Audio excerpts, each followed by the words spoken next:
Hey, what's going on, everyone? I am back to cover this NBA Finals Game 2 picks between the Los Angeles Lakers and the Miami Heat. Lakers took Game 1 easily. The Heat are shorthanded tonight as they're probably going to be without Dragic and Bam, both of whom are doubtful. So, felt like making a video. We got some cool things to talk about on the showdown slate. A couple of ways to go to be unique, I guess. So, let's get started, or try to be unique at least. So let's get started. As always, appreciate it if you hit the like button on the video, subscribe if you haven't already. That is all very much appreciated. We have 250K to first on Draftkings and the $25 entry. So yeah, right now the Lakers are 9.5-point favorites.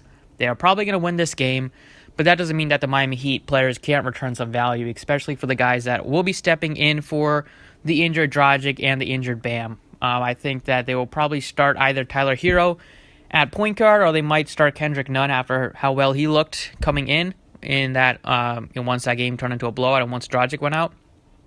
Or they will probably go small, but I think that's one of those will definitely start for Dragic, and then they will probably start Kelly Olynyk at center, although that could be tough. But I don't think the Lakers will play Dwight Howard very much or McGee very much in this one because Kelly Olynyk stretches out, shoots threes. I think they'll probably put Davis on Olynyk defensively. So not playing really that interested in playing Dwight Howard or JaVale McGee, especially if Kelly Olynyk does start. So right now I think that maybe Hero and Olynyk will start for those two injured players. And on DraftKings, we have really good prices on both of them. Hero is expensive, but if you think, Kendrick Nunn should still log heavy minutes off the bench. He is $5,000 as a utility spot on DraftKings, and then Kelly Olynyk is $3,000. So those two are really great value plays. Iguodala will have to play more. He's only $3,400 on DraftKings. You could see Solomon Hill or Derek Jones play some more minutes, but really the Heat they seem content with playing like 7 guys, very heavy minutes, especially.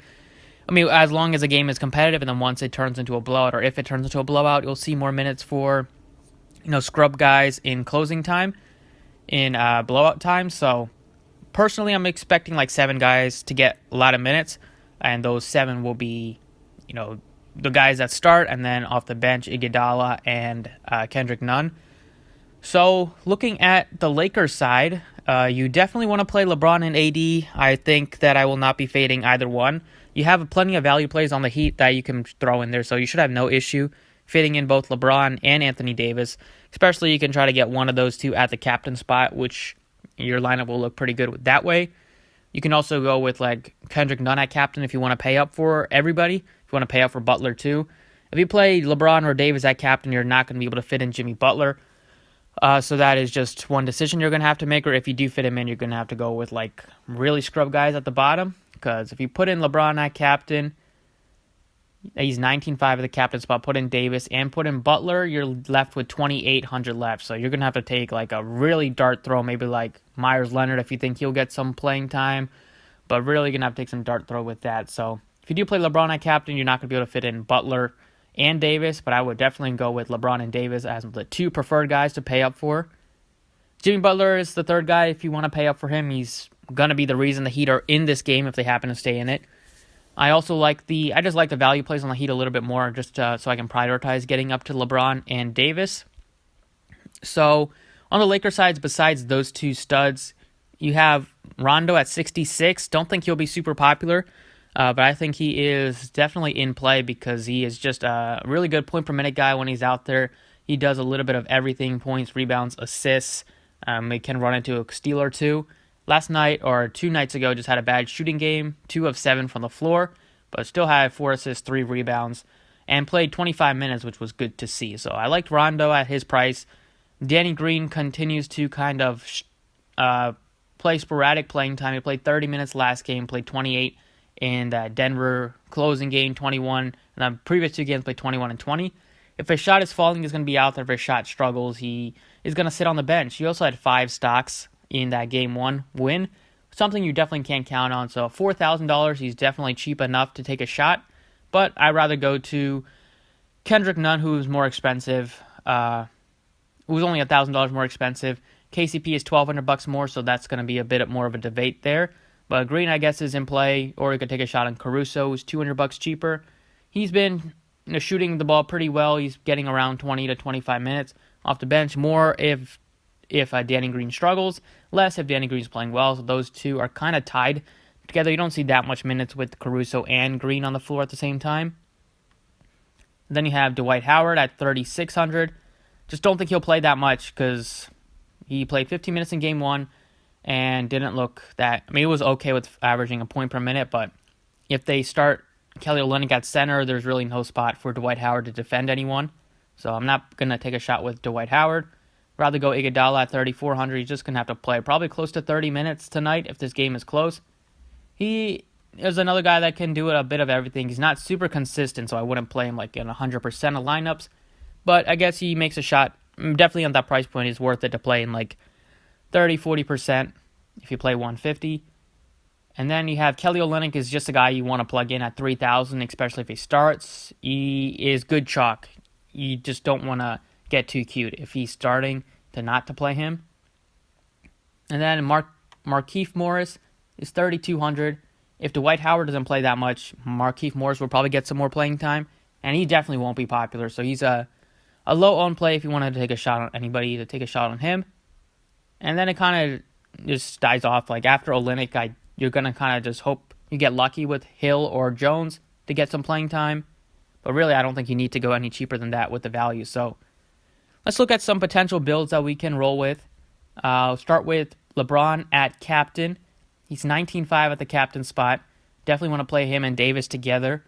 Leaves you with 45.75 left, which is pretty plenty with the value plays that we have on the Heat and then some of the cheap Lakers. So if I go with those two, definitely plug in Kelly Olynyk at 3,000. You can still get up to Kendrick Nunn. 5,000. You're left with 5,150 left now. You can play Iguodala, who's 3,400, and then play like Rajon Rondo at 66. That lineup might be duplicated by a lot of people, so if you wanted to get tricky, just leave some money on the table instead of Rondo. Maybe play KCP and hope that he outscores Rondo, or play Duncan Robinson and hope that he gets super hot shooting from the outside.